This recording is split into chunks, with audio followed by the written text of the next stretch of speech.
Good morning, YouTube followers. This is John Demokis, aka Half Man, Half Cichlid.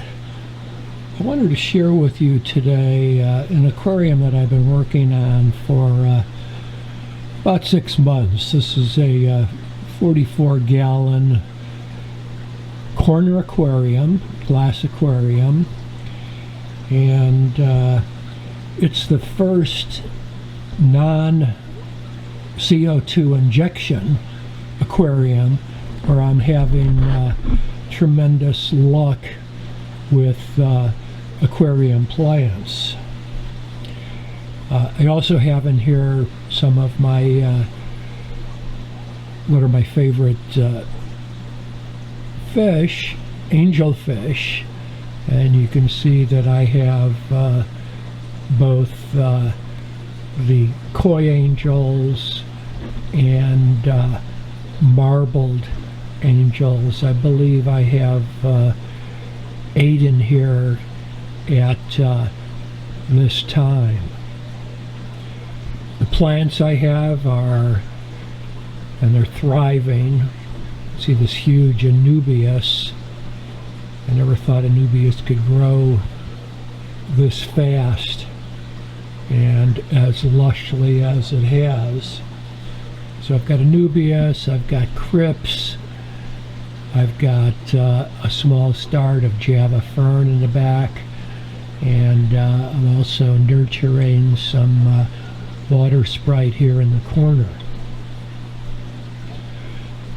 What I've tried to do with this aquarium, besides having lush plant growth and not having to drop a CO2 line into the tank, is to create a beautiful 3-dimensional look, 3-dimensional landscape with the plants, with the driftwood, and something new that I'm trying that I would encourage you to try is, if you can see from the side here,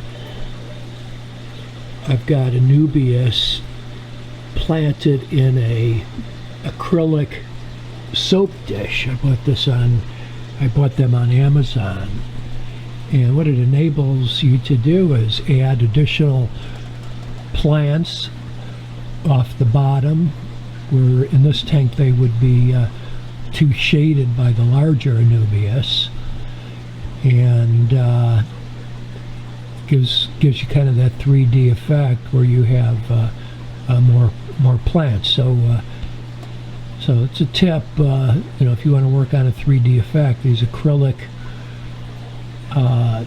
soap dishes that have suction cups, you can just attach them to the side and put epiphytes like that are attached to rocks or driftwood, like anubias or Java fern, onto the rocks.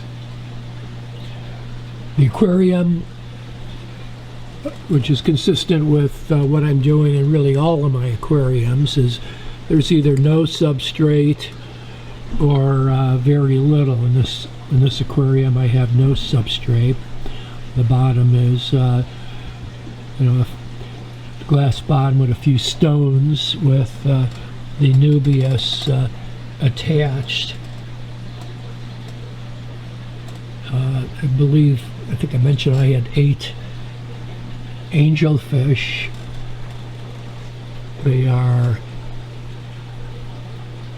Took me a while to warm up to the idea of orange koi angelfish, but as it turns out, after having them now, these angels I've had for about 4 or 5 months, and they grow really fast.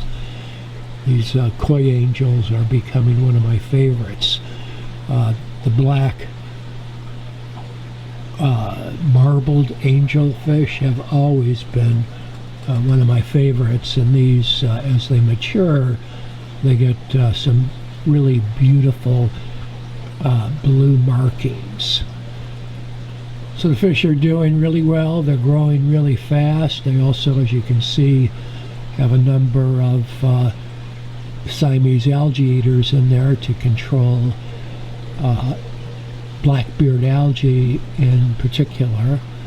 I've not had any blackbird algae, and I believe that the trick to non-CO2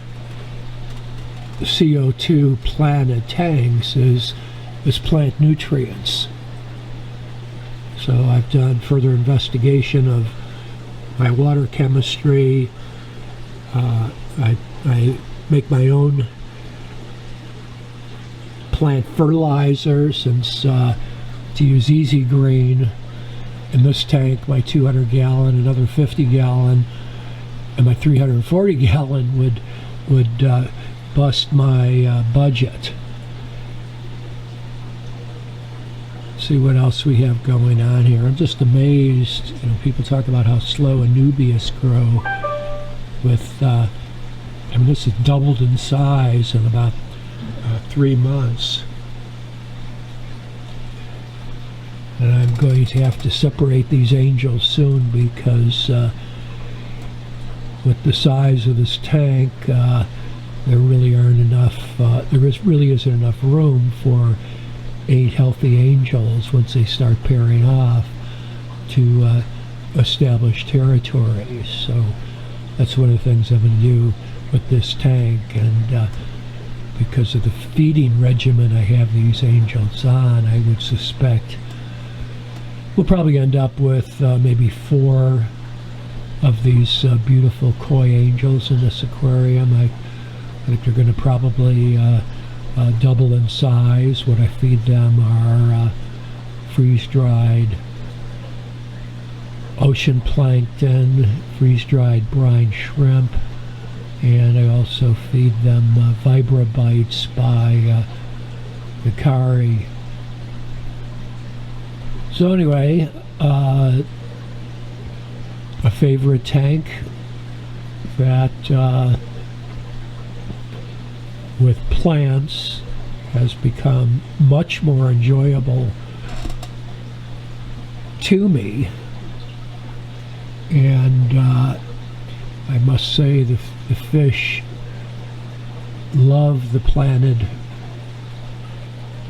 arrangement and the ability to hide and pair off and have shelter in their own territories in a planted tank. So, hope you enjoyed it. Hope you learned something about a beautiful aquarium. And again, I'm learning that I can grow lush plants without CO2. And the secret is plenty of light.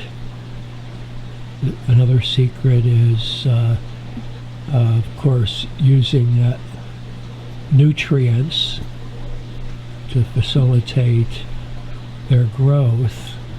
In testing my water, I did discover, for example, that there was no phosphate for the plants to eat. So this was one of the things that was holding back growth that I have now compensated for by adding additional phosphate to the aquarium.